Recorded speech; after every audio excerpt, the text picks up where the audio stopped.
স্থানীয় সরকার নির্বাচন দরকার কিনা সাহস থাকলে গণভোট করেন। বাংলাদেশের জনগণ কি বলে আমরা দেখি। বিচার দরকার কিনা, আওয়ামী লীগ নিষিদ্ধ করা দরকার কিনা, এই প্রশ্নে গণভোট করেন। এরকম অনেকগুলো প্রশ্ন আছে যেগুলোতে গণভোট করার কথা বললে আমরা যখন বলছি স্থানীয় সরকার নির্বাচন দেন, বলে আমরা নাকি নির্বাচন বানচাল। আরে ভাই, আমরা তো নির্বাচনের কথাই বলতেছি। স্থানীয় সরকার নির্বাচন তো নির্বাচন। কোন রাজনৈতিক দল স্থানীয় পর্যায়ে কি কি করছেন? আপনি শীতাতপ নিয়ন্ত্রিত রুমে মানে আপনার দলের নেতা কর্মীদের নিয়ে সুশীল বক্তব্য দিবেন, আর আপনার স্থানীয় পর্যায়ে চাঁদাবাজি লুটপাট করে সমস্ত কিছুকে একেবারে ছ্যাবড়া বানায় ফেলবে আপনার দলের লোকজন। এটা তো বাংলাদেশের জনগণ যে চোখ এড়িয়ে যাবে এটা মনে করার কোনো কারণ নেই। আপনারা প্রধান উপদেষ্টা এবং এই সরকারকে বাধ্য করতে হবে যে এই মুহূর্তে জনগণের দাবি, এই জনগণের দাবিটা বোঝার খুব সহজ রাস্তা হচ্ছে যে আপনি দরকার হলে গণভোট দেন। গণভোট দিয়ে দেখেন যে স্থানীয় সরকার নির্বাচন মানুষ চাচ্ছে কিনা। একটা রাজনৈতিক দল চাইবে না এবং সেইটা যৌক্তিক হলে হবে না, এই জন্য তো বাংলাদেশে গণ অভ্যুত্থান ঘটেনি। আমি বিশ্বাস করি যে আপনারা হতাশ না হয়ে আপনাদের যে একটা ফাইটিং ক্যারেক্টার আছে এটা আপনারা আপনাদের অধিকার আদায় করে নেবেন এবং আগামী জাতীয় সংসদ নির্বাচনের আগে স্থানীয় সরকার নির্বাচন হতে হবে, রাষ্ট্র সংস্কার হতে হবে, সংবিধান সংস্কার হতে হবে। এই কথাগুলো আমরা বলেছি। কে চালায় সরকার এটা আমরা বুঝতে পারি না।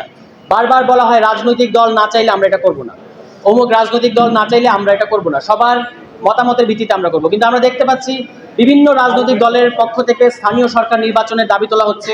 আমরাও এই দাবি তুলেছি। আমরা বলেছি যে, যেটা হাদিও একটু আগে বলে গেছেন, যে হয় আপনি এই সার্চ কমিটি করেন, সার্চ কমিটি করার মধ্য দিয়ে যারা বিগত সময়ে যাদের ফ্যাসিবাদের বিরুদ্ধে স্পষ্ট অবস্থান আছে তাদেরকে আবার পুনর্বহাল করেন, অথবা আপনি স্থানীয় সরকার নির্বাচন দেন। বাস্তবতাটা আমরা জানি কি একটা অদ্ভুত সেটআপ তৈরি হয়ে আছে।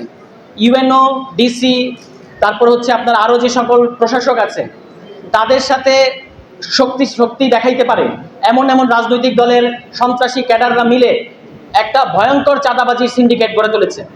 ইজারার নামে ভয়ঙ্কর চাঁদাবাজি হচ্ছে, মাদক হচ্ছে, আইন শৃঙ্খলা পরিস্থিতির ভয়ঙ্কর খারাপ অবস্থা এবং দিনে দুপুরে খুন খারাপি হচ্ছে। এই হলো অবস্থা। টোল থেকে টোলে হামলা করে টাকা নিয়ে যাচ্ছে, এগুলো হইতেছে। এখন স্থানীয় পর্যায়ে যদি জনপ্রতিনিধি থাকতো তাহলে তো এই কাজ আর আপনি করতে পারতেন না। কারণ একটা স্থানীয় জনপ্রতিনিধির একটা শক্ত জনভিত্তি থাকে, তিনি চাইলেই আপনি সেখানে যে কোনো কিছু করতে পারবেন না। এখন আপনি জনপ্রতিনিধিদেরকে সরিয়ে দিয়েছেন, দিয়ে পুরো স্থানীয় মাঠটা আসলে সন্ত্রাসীদের হাতে তুলে দিয়েছেন। সন্ত্রাসী ছাড়া আপনি যে কোন এলাকার ঘটনা না এটা আপনি বলেন, কোন বাংলাদেশের কোন ওয়ার্ডে কোন ইউনিয়নে এই মুহূর্তে চাঁদাবাজি হচ্ছে না? সমস্ত জায়গায় চাঁদাবাজি হচ্ছে এবং সেই চাঁদাবাজিকে আবার বলা হচ্ছে যে না, এটা চাঁদাবাজি বলেন না, এগুলো তো ন্যায্য অধিকার। হাইকমান্ড থেকে বলা হচ্ছে যে এগুলো ন্যায্য অধিকার। এই হচ্ছে পরিস্থিতি। ফ্যাসিবাদ বিরোধী কাউন্সিলর, সাবেক কাউন্সিলর যারা একত্রিত হয়েছেন তাদেরকে আমার পক্ষ থেকে শুভেচ্ছা জানাচ্ছি যে আপনারা এত কষ্ট করে সারা দেশ থেকে এখানে এসেছেন এবং একটা ন্যায্য দাবি নিয়ে এসেছেন। আপনারা দাবি করেছেন যে যারা বিগত সময়ে ফ্যাসিবাদের সাথে জড়িত ছিল সে সকল কাউন্সিলরদেরকে শাস্তির আওতায় আনতে হবে, বিচার করতে হবে এবং যারা ফ্যাসিবাদের বিরুদ্ধে, যেটা একটু আগে হাদি বলে গেলেন যে ফ্যাসিবাদের ওই কাউন্সিলরদের এরকম একটা ভয়ঙ্কর সেটআপের বিরুদ্ধে নির্বাচন করে জনগণের ভোটে যারা জয়ী হয়েছেন সেই সকল কাউন্সিলরদেরকে যেন আবার তাদের সম্পদে পুনর্বহাল করা হয়, এইটা হচ্ছে দাবি। এবং এই দাবি এই সরকার, আমাদের কাছে মাঝে মাঝে অদ্ভুত লাগে, আমরা সমর্থন করি এই সরকারকে মানে বৃহত্তর স্বার্থে, কিন্তু অদ্ভুত লাগে যে কে চালায় সরকার এটা আমরা বুঝতে পারি না। বারবার বলা হয় রাজনৈতিক দল না চাইলে আমরা এটা করব না, অমুক রাজনৈতিক দল না চাইলে আমরা এটা করব না, সবার মতামতের ভিত্তিতে আমরা করব। কিন্তু আমরা দেখতে পাচ্ছি বিভিন্ন রাজনৈতিক দলের পক্ষ থেকে স্থানীয় সরকার নির্বাচনের দাবি তোলা হচ্ছে।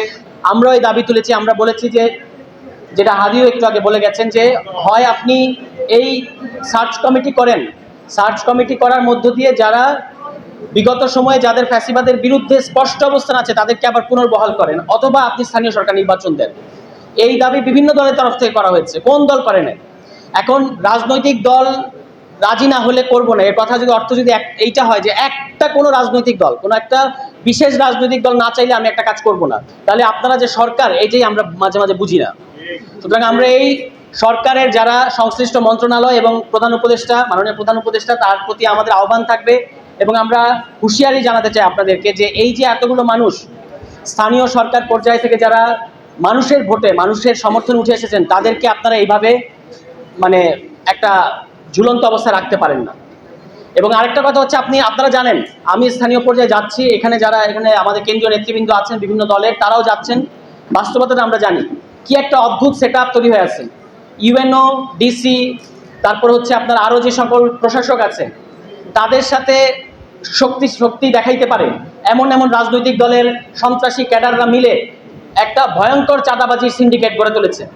ইজারার নামে ভয়ঙ্কর চাঁদাবাজি হচ্ছে, মাদক হচ্ছে, আইন শৃঙ্খলা পরিস্থিতির ভয়ঙ্কর খারাপ অবস্থা এবং দিনে দুপুরে খুন খারাপি হচ্ছে। এই হলো অবস্থা। টোল থেকে টোলে হামলা করে টাকা নিয়ে যাচ্ছে, এগুলো হইতেছে। এখন স্থানীয় পর্যায়ে যদি জনপ্রতিনিধি থাকতো তাহলে তো এই কাজ আর আপনি করতে পারতেন না, কারণ একটা স্থানীয় জনপ্রতিনিধির একটা শক্ত জনভিত্তি থাকে, তিনি চাইলেই আপনি সেখানে যে কোনো কিছু করতে পারবেন না। এখন আপনি জনপ্রতিনিধিদেরকে সরিয়ে দিয়েছেন, দিয়ে পুরো স্থানীয় মাঠটা আসলে সন্ত্রাসীদের হাতে তুলে দিয়েছেন। সন্ত্রাসী ছাড়া আপনি যে কোন এলাকার ঘটনা নেই, আপনি বলেন কোন বাংলাদেশের কোন ওয়ার্ডে কোন ইউনিয়নে এই মুহূর্তে চাঁদাবাজি হচ্ছে না? সমস্ত জায়গায় চাঁদাবাজি হচ্ছে, এবং সেই চাঁদাবাজিকে আবার বলা হচ্ছে যে না, এটা চাঁদাবাজি বলেন না, এগুলো তো ন্যায্য অধিকার। হাইকমান্ড থেকে বলা হচ্ছে যে এগুলো ন্যায্য অধিকার। এই হচ্ছে পরিস্থিতি। তো আমরা এই কারণে স্পষ্টভাবে আবারও বলতে চাই, এবং আপনাদের হতাশ হওয়ার কোনো কারণ নাই।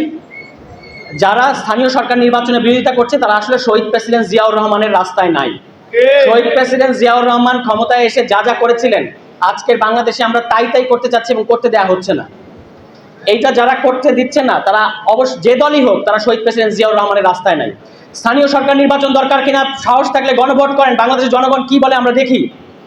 বিচার দরকার কিনা, আওয়ামী লীগ নিষিদ্ধ করা দরকার কিনা, এই প্রশ্নে গণভোট করেন। এরকম অনেকগুলো প্রশ্ন আছে যেগুলোতে গণভোট করার কথা বললে, আমরা যখন বলছি স্থানীয় সরকার নির্বাচন দেন, বলে আমরা নাকি নির্বাচন বানচাল। আরে ভাই, আমরা তো নির্বাচনের কথাই বলতেছি। স্থানীয় সরকার নির্বাচন তো নির্বাচন, ওই বিশ্ববিদ্যালয়ে মানে সংসদ নির্বাচন, ছাত্র সংসদ নির্বাচন, এটাও তো একটা নির্বাচন। এই নির্বাচনগুলোর কথা বললে বলা হয় আমরা নাকি নির্বাচন, আমরা যখন গণভোটের কথা বলি বলে যে নির্বাচন বানচাল করতে চাচ্ছে। স্থানীয় সরকার নির্বাচনের কথা বললে নির্বাচন বানচাল করতে চাচ্ছে। ছাত্র সংসদ নির্বাচনের কথা বললে নির্বাচন বানচাল করতে চাচ্ছে। তাহলে কি নির্বাচন হবে? এই সংবিধান রাখা হবে, ফ্যাসিবাদী সংবিধান রাখা হবে, আওয়ামী লীগের ওই নিয়ম কানুন সব রাখা হবে, তার মধ্যে দিয়ে একটা সংসদ নির্বাচন হবে। এই কথা যদি আপনি বলেন তাহলে আপনি গণতন্ত্রের পক্ষে আছেন, আর অন্য যে কোনো দাবি তুলবেন এগুলো গণতন্ত্রের পক্ষে নেই। এই হচ্ছে কারো কারো দাবি বা কারো কারো যুক্তি। আমরা এইভাবে রাজনীতিটাকে বুঝি না। আমরা বলেছি এই ৭২-এর সংবিধানকে বাতিল করতে হবে। তার আগে অবিলম্বে স্থানীয় সরকার পর্যায়ে, যে প্রশাসন পর্যায়ে যে একটা শূন্যতা তৈরি হয়েছে এবং মানুষের যে একটা আস্থাহীনতা তৈরি হচ্ছে, কার কাছে মানুষ যাবে, কোন সমস্যা নিয়ে কার কাছে যাবে। একটা জন্ম নিবন্ধনের সার্টিফিকেটের জন্য ওই নরসিংদীর পলাশ থেকে আমাকে কল দিচ্ছে এখন, কিংবা আরেকটা ছোট্ট একটা জিনিসের জন্য আমাকে কল দিচ্ছে। আমি বললাম যে আপনি ইউনিভার্সিটি যান না কেন? বলছে আমি তো জানি না ওনাকে কোথায় পাওয়া যাবে। তো একটা যদি কাউন্সিলর থাকতেন এই সমস্যায় তো পড়তে হতো না। এই কারণে মানে স্থানীয় সরকার নির্বাচনটা এখন হয় আপনি সার্চ কমিটি করেন, সার্চ কমিটি করে যারা যারা ফ্যাসিবাদের সাথে সংশ্লিষ্টতা নাই, ফেয়ার ভোটের মধ্যে দিয়ে জিতে এসেছেন, তাদেরকে আপনি মানে আবার কাউন্সিলর পদে বসান, অথবা স্থানীয় সরকার নির্বাচন দেন। কিছু তো একটা করতে হবে। এখন জাতীয় সংসদ নির্বাচন হতে হবে, তার আগে কিছুই হওয়া যাবে না।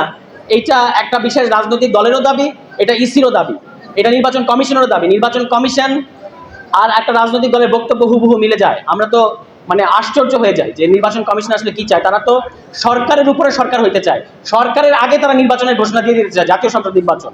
এত কেন তাড়াহুড়া আমরা ঠিক বুঝতে পারি না। যাই হোক, আমি আমার বক্তব্য শেষ করব। আপনাদের প্রতি আমার অনুরোধ থাকবে যে আপনারা মাঠের পোর খাওয়া রাজনীতিবিদ, স্থানীয় পর্যায়ে মানুষের পালস বুঝেন। আপনারা জানেন যে মানুষ এখন আপনাদেরকে চাচ্ছে, কাউন্সিলরদেরকে চাচ্ছে এবং নির্বাচন চাচ্ছে, স্থানীয় সরকার নির্বাচন চাচ্ছে। এই দাবিতে আপনারা সারা দেশের যারা ফ্যাসিবাদ বিরোধী কাউন্সিলররা আছেন, আপনারা যদি এইভাবে সভা সমাবেশ করে কাজ না হয়, তাহলে আমি বলবো যে আপনাদেরকে ঢাকা ঘেরাও কর্মসূচি দেওয়া ছাড়া তো আর কোনো রাস্তা আমি দেখি না। আপনারা প্রধান উপদেষ্টা এবং এই সরকারকে বাধ্য করতে হবে যে এই মুহূর্তে জনগণের দাবি, এই জনগণের দাবিটা বোঝার খুব সহজ রাস্তা হচ্ছে যে আপনি দরকার হলে গণভোট দেন, গণভোট দিয়ে দেখেন যে স্থানীয় সরকার নির্বাচন মানুষ চাচ্ছে কিনা। একটা রাজনৈতিক দল চাইবে না এবং সেইটা যৌক্তিক হলেও হবে না, এই জন্য তো বাংলাদেশে গণ অভ্যুত্থান ঘটেনি। আমি বিশ্বাস করি যে আপনারা হতাশ না হয়ে আপনাদের যে একটা ফাইটিং ক্যারেক্টার আছে, এটা আপনারা আপনাদের অধিকার আদায় করে নেবেন এবং আগামী জাতীয় সংসদ নির্বাচনের আগে স্থানীয় সরকার নির্বাচন হতে হবে, রাষ্ট্র সংস্কার হতে হবে, সংবিধান সংস্কার হতে হবে। এই কথাগুলো আমরা বলেছি, এই কথাগুলোতে আমরা অটল থাকবো। সেটা গায়ের জোরে কেউ যদি এগুলোকে সমস্ত কিছুকে বানচাল করে দিতে চায়, এটা বাংলাদেশের জনগণ মেনে নেবে না। এরকম মনে করার কোনো কারণ নাই। এখন জনগণ চুপচাপ আছে বলে সকল অন্যায় অত্যাচার তারা মেনে নিচ্ছে, মানুষ সবই দেখতেছে। কোন রাজনৈতিক দল স্থানীয় পর্যায়ে কি করছেন, আপনি শীতাতপ নিয়ন্ত্রিত রুমে মানে আপনার দলের নেতাকর্মীদের নিয়ে সুশীল বক্তব্য দিবেন, আর আপনার স্থানীয় পর্যায়ে চাঁদাবাজি লুটপাট করে সমস্ত কিছুকে একেবারে ছ্যাবড়া বানায় ফেলবে আপনার দলের লোকজন। এটা তো বাংলাদেশের জনগণ যে চোখ এড়িয়ে যাবে, এটা মনে করার কোনো কারণ নেই। এই বলে আমি আমার বক্তব্য শেষ করছি। আপনাদের প্রতি আমার অনুরোধ থাকবে যে আপনারা হতাশ হবেন না, হাল ছাড়বেন না এবং মাঠ ছাড়বেন না। মাঠে আপনাদের যে জনসমর্থন আছে সেটা নিয়ে আপনারা চাঁদাবাজদের বিরুদ্ধে, মাদক সম্রাটদের বিরুদ্ধে এবং যারা এখন অন্যায়ভাবে ইউএনও সহ বিভিন্ন স্থানীয় পর্যায়ের মাঠ প্রশাসনকে ব্যবহার করে লুটপাট করে টাকা কামাচ্ছে, তাদের বিরুদ্ধে আপনারা আন্দোলন শুরু করেন, তাদেরকে প্রতিরোধ করেন, তাদেরকে প্রশাসনের কাছে ধরিয়ে দেন। প্রশাসন ব্যবস্থা না নিলে আপনারা প্রশাসনের বিরুদ্ধে আন্দোলন করেন। এবং আপনাদেরকে পুনর্বহাল করার জন্য দেখেন আপনারা ঢাকার অভিমুখে একটা কর্মসূচি দিতে পারেন কিনা। সবাইকে ধন্যবাদ। আসসালামু আলাইকুম। জনতা জনতা